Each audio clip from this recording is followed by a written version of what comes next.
오늘날 십자가 하면 좋은 이미지로 떠오릅니다.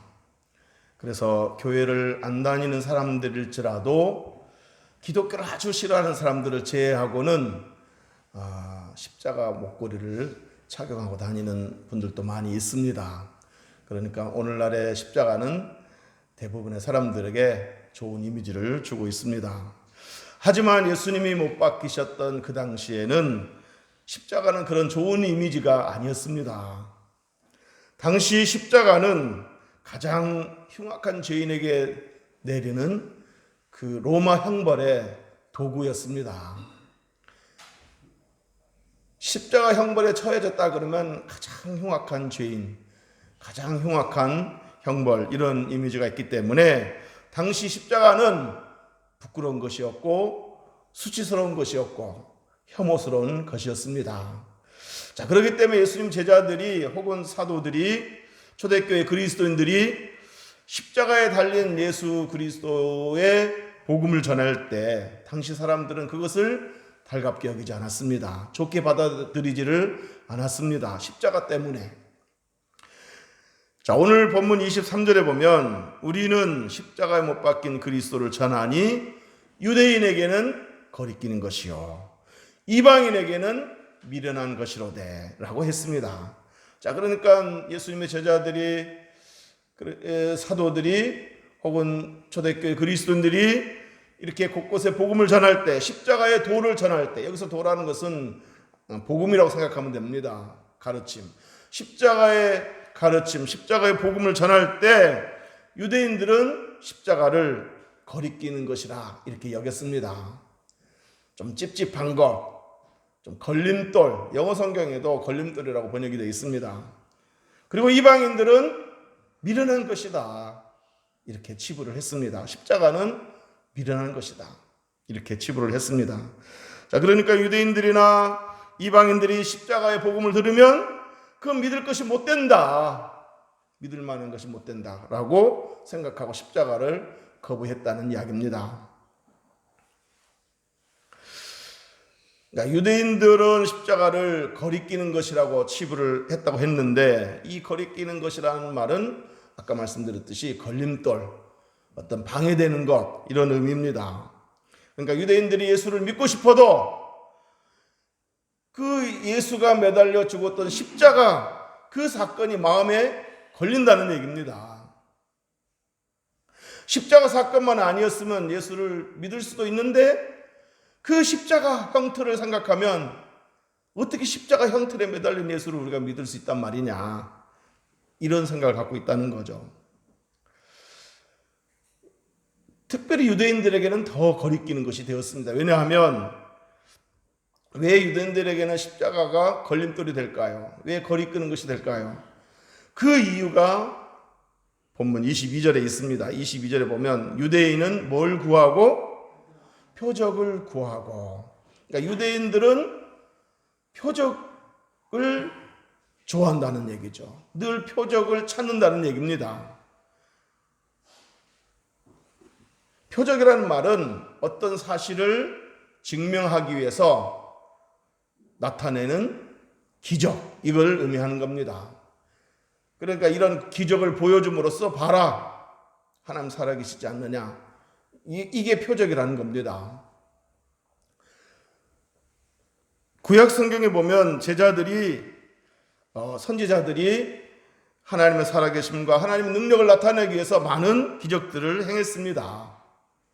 선지자들이 기적을 행함으로써 하나님의 존재를 알게 하고 하나님의 살아계심을 알게 하고 하나님의 능력을 나타내 보였죠. 신약 성경에서도 예수님이 하나님의 아들이심과 메시아이심을 드러내기 위해서 많은 기적들을 행했습니다. 가나 혼인잔치에서 물로 포도주를 만든 사건이라든지, 또 오병이어 사건이라든지, 이런 기적들을 행했습니다. 그러니까 결국 표적이라는 말은 한마디로 기적이라는 얘기죠. 그러니까 표적은 기적이다 이렇게 생각하면 됩니다. 자, 유대인들은 출애굽할 때부터 기적을 많이 체험했습니다. 많이 보아왔고 많이 체험했습니다. 출애굽하기 전에 애굽에 있을 때 하나님이 이스라엘 백성들을 건져내기 위해서 모세를 통해서 애굽에 10가지 재앙을 내리지 않았습니까?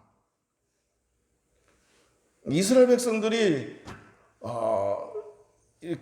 가나안에 살다가 애굽으로 요셉을 통해서 애굽으로 와가지고 애굽에서 400년이 지났죠.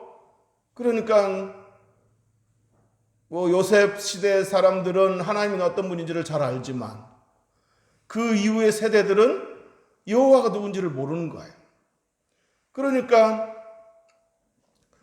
모세가 10가지 재앙을 내린 것도 바로왕 애굽에게 하나님의 살아계심을, 하나님의 전능하심을 나타내 보이기 위해서 10가지 재앙을 내리기도 했지만 이스라엘 백성들로 하여금 하나님 살아계신다, 하나님은 전능하시다 하는 것을 그 이후 세대 사람들에게 보여주기 위해서 표적으로서 그런 기적을 내린 겁니다. 10가지 재앙을 내린 겁니다.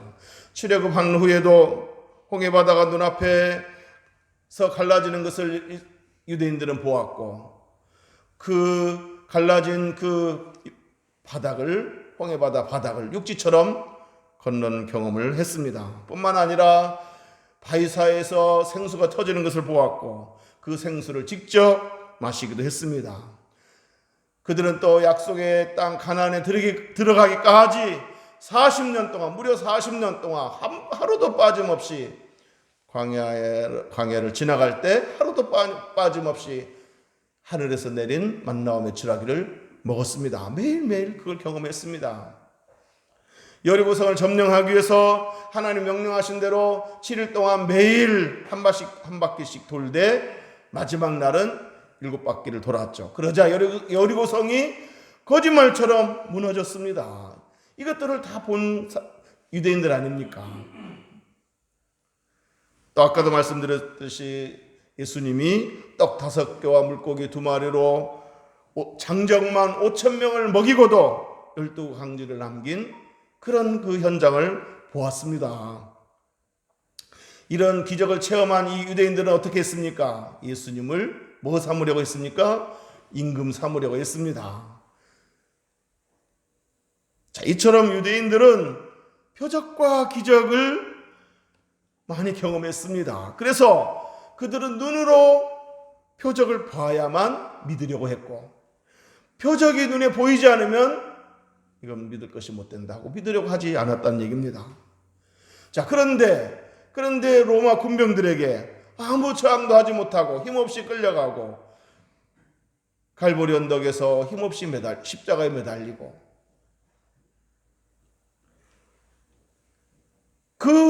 그렇게 해서 힘없이 죽어버린 그 예수를 믿으라고 하니 유대인들은 믿을 수 없다는 거죠. 유대인들은 뭘 기대했겠습니까? 그 로마 군병들을 제압하고 십자가에서 내려와가지고 로마 군병들을 제압하고 멋지게 뭔가 하나님의 아들이라면 메시아라면 뭐 그런 어떤 힘 있는 모습을 보이고 나아가서 로마의 압제로부터 해방을 가져다주는 그것을 기대했을 터인데 메시아라고 주장하는 자가 하나님의 아들이라고 주장하는 자가 힘없이 저렇게 매달려 죽었으니 그런 예수는 필요 없다는 얘기죠. 그 유대인들이 뭐라고 조롱했습니까? 네가 남은 구원하면서 어찌 너를 구원하지 못한다는 말이냐. 네가 정말 하나님의 아들이라면 십자가에서 내려와 봐라. 그러면 우리가 믿겠다. 이들은 이렇게 항상 표적을 구했습니다. 기적이 아니면 믿으려고 하지 않았습니다.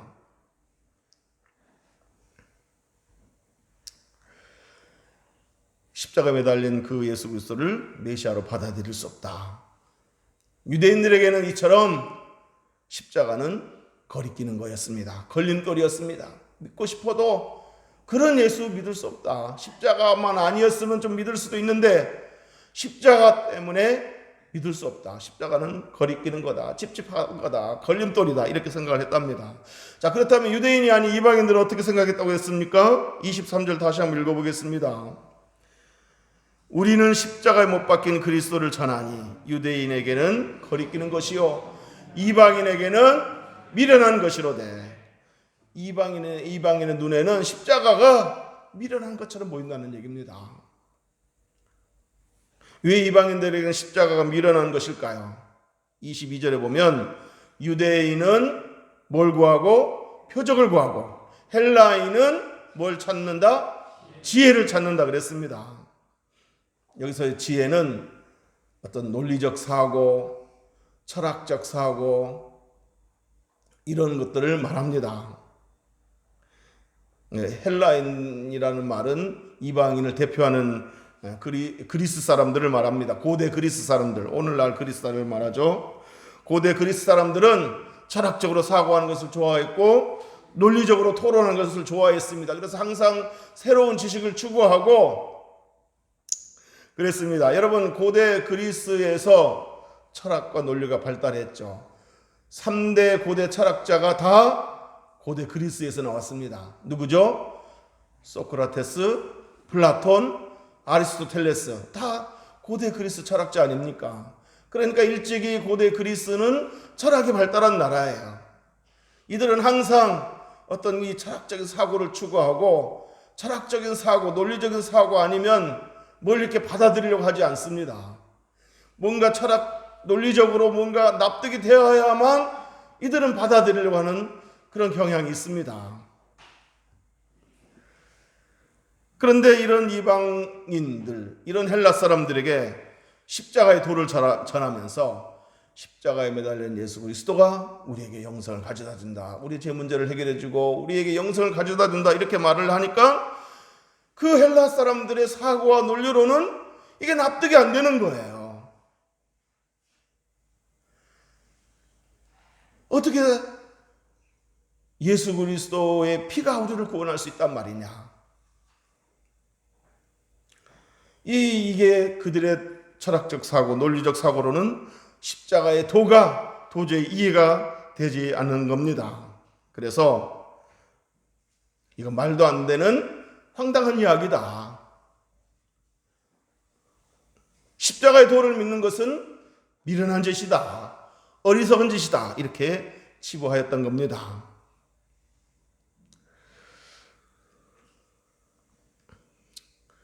십자가는 논리에 맞지 않다. 어리석은 거다.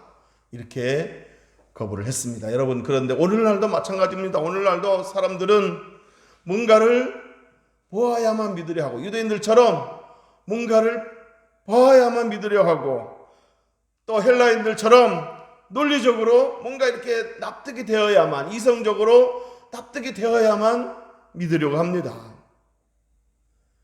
과학적으로 눈에 보여야 한다든지 뭔가 초자연적으로 뭔가 눈에 드러나게 보여야 된다든지 이렇게 해야 믿으려고 하고 또 이성적인 사고로 뭔가 납득이 돼야 오늘날 사람들은 믿으려고 합니다. 그래서 오늘날 사람들에게 예수 그리스도의 십자가를 전하면 사람들은 어떻게 생각합니까? 지금 우리더러 2000년 전에 엊그제 일도 아니고 10년 전 일도 아니고 2000년 전에 일어난 그 십자가 사건을 우리들은 믿으라고 한다는 말이냐 라고 말하면서 믿기를 거부합니다. 자, 그런데 이렇게 기적이 아니면 믿으려고 하지 않고 철학적으로 납득이 안 되면 논리적으로 납득이 안 되면 믿으려고 하지 않는 그 당시 사람들 혹은 오늘날도 마찬가지예요. 이런 사람들에게 이렇게 예수 믿기를 거부하는 사람들에게 하나님은 어떻게 다가가라고 그랬습니까? 어떻게 그들을 구원하라고 했습니까? 21절 읽어보겠습니다. 21절 시작. 하나님의 지혜에 있어서는 이 세상이 자기 지혜로 하나님을 알지 못하므로 하나님께서 전도에 미련한 것으로 믿는 자들을 구원하시기를 기뻐하셨도다. 아멘. 하나님께서 전도라는 방법으로 사람들을 구원하기를 기뻐하신다 그랬습니다. 그러니까 전도라는 방법은 예수 믿으세요. 예수님이 우리 대신 십자가에 못 박혀 죽으셨습니다. 그 예수를 믿으면 우리가 예수님의 피로 죄 용서함 받고 영생을 얻습니다 라고 십자가의 도를 전하면 이렇게 전도하면 사람들 눈에 어떻게 보인다? 미련하게 보인다는 겁니다. 하지만 이렇게 미련하게 보이는 전도라는 방법을 통해서 하나님은 사람들을 구원하기를 기뻐하신다 그랬습니다. 여러분, 기독교가 지금 전 세계에 퍼지게 된 것도 다 이 전도와 선교, 이런 전도라는 방법을 통해서 이루어진 거 아니겠습니까? 사도행전 1장 8절에 보면 오직 성령이 너에게 임하시면 너희가 권능을 받고 예루살렘과 온 유대와 사마리아와 땅끝까지 이르러 내 증인이 되리라 하셨습니다. 자, 그러니까 전도라는 방법을 통해서 그 이스라엘 예루살렘에 있었던 그 초기 기독교가 온 유대로 퍼지고 사마리아로 퍼지고 나중에 로마를 기독교화시키고 그리고 또 유럽을 복음화시키고 그 유럽의 그 복음이 미국으로 건너가서 미국 선교사들을 통해서 온 세계에 복음이 전파되고 우리까지 이렇게 오게 되지 않았습니까? 다 이게 뭐예요? 예수 믿으세요 하는 이 전도라는 방법을 통해서 이루어진 겁니다.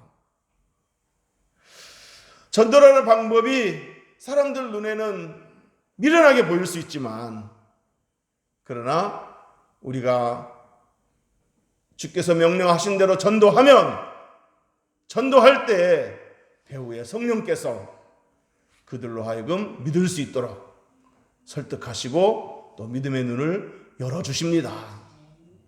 우리가 다 이건 이런 거야 하고 막 뭔가 철학적으로 논리적으로 설명해봐야 이해 안 됩니다. 아무리 뭐 교수라도 할지라도 신학 교수라 할지라도 아무리 그렇게 논리적으로 다 설명을 해도 믿음의 눈이 열려지지 않으면 이건 못 믿을 것으로 여겨집니다. 미련하게 보입니다. 어떻게 십자가의 도가 우리를 구원한단 말이냐 이렇게 생각을 합니다. 그러나 믿음으로 순종해서 우리가 전도하면 성령께서 역사하심으로 성령께서 믿음의 눈을 열어주심으로 그들이 믿게 됩니다. 저와 여러분도 다 그렇게 믿은 거 아니겠습니까? 저와 여러분도 믿을 때 뭔가 논리적으로 다 납득이 돼서 믿은 겁니까? 성령께서 믿음의 눈을 열어주셨기 때문에 믿은 거 아니겠습니까? 믿어지니까 믿은 거죠. 믿어지니까 믿은 거예요. 어떤 내 지혜로 내 판단으로 내 사고로 이렇게 해서 믿은 게 아니고 성령께서 믿게 하심으로 믿어지니까 믿은 거 아니겠습니까? 그러므로 전도라는 방법은 미련하게 보이지만 우리가 순종해서 예수 믿으세요 하고 전도하면 하나님께서 그 전도라는 방법을 통해서 많은 영혼을 지금까지도 그래왔고 앞으로도 그렇게 역사하실 것입니다. 그러므로 내가 전도하면 저 사람 믿을까? 저 사람 이 인상 보니까 도저히 안 믿을 것 같아. 이러지 마시고 듣든지 아니 듣든지 예수 믿으세요 하고 전하면 그 중에 또 예수 믿기로 작정된 자들은 또 하나님 예비한 자들은 그 짧은 전도를 통해서 교회에 나오게 되고 교회에 나와서 또 이렇게 성경 공부를 통해서 더 자세히 알게 되므로 확실하게 예수 그리스도를 영접하게 되고 구원받게 될 줄로 믿습니다. 그래서 24절에 오직 부르심을 받은 자들에게는 유대인이나 헬라인이나 그리스도는 하나님의 능력이요 하나님의 지혜니라. 십자가에 달리신 예수 그리스도는 혹은 십자가는 하나님의 능력이고 하나님의 지혜인 줄 믿으시길 바랍니다. 왜 십자가가 하나님의 지혜일까요? 여러분 하나님의 그 속성이 여러 가지가 있지만 공이라는 속성이 있습니다. 이 공이라는 속성은 뭐예요?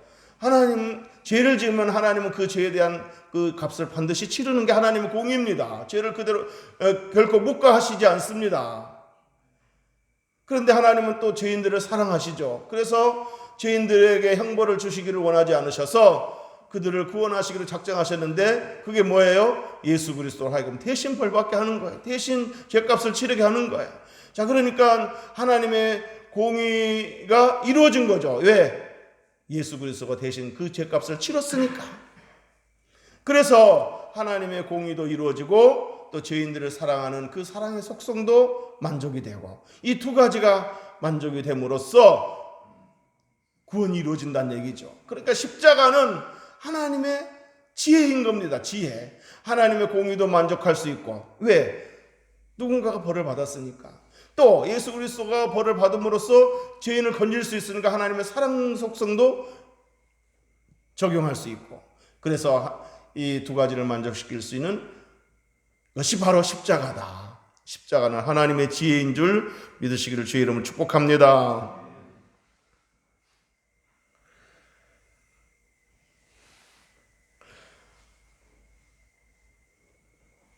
십자가는 우리 죄인들을 구원하기 위한 하나님의 지혜요, 하나님의 지혜로운 방편입니다. 여러분, 유대인들이 네가 십자가에서 내려와 봐라, 그럼 우리가 믿겠다라고 조롱했을 때 예수님께서 능력이 없어서 안 내려오셨겠습니까?